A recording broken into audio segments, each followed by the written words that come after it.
आज मी तुम्हाला कारल्याची भाजी कशी करायची हे सांगणार आहे. प्रथम कारले बारीक चिरून घ्यावेत. कारली ही औषधी आहे. कारली शुगरसाठी उपयोगी आहे.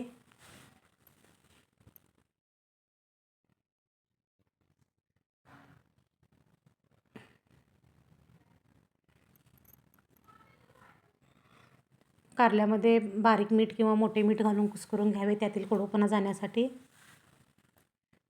कुस्करून घेऊन धुवून घ्यायचे. गॅसवर कढई ठेवून मंद आचेवर ते भाजून घ्यायचे पाणी आटोपर्यंत.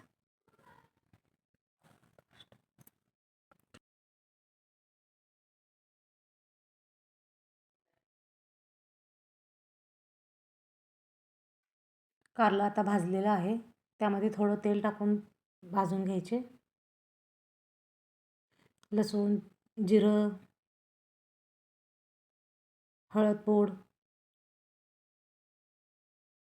हिंग, मिरची घालून कारलं परतून घ्यायचे.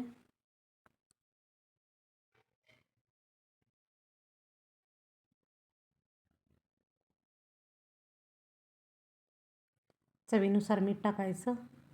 मीठ थोडं कमी टाकायचं, कारण अगोदर आपण कारले रस काढण्यासाठी मीठ जास्त टाकलेलं असते.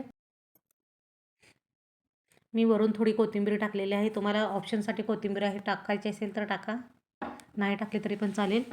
वरून थोडासा मोठा शेंगदाण्याचा कूट टाकायचा, ते पण कारलं शिजत आल्यानंतर टाकायचं. नाहीतर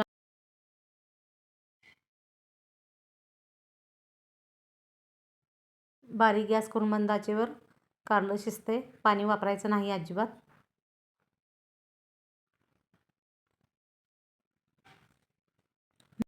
अशा प्रकारे आपली कारल्याची भाजी तयार झालेली आहे. तुम्हीही ट्राय करून आम्हाला कळवू शकता कशी झालेली आहे.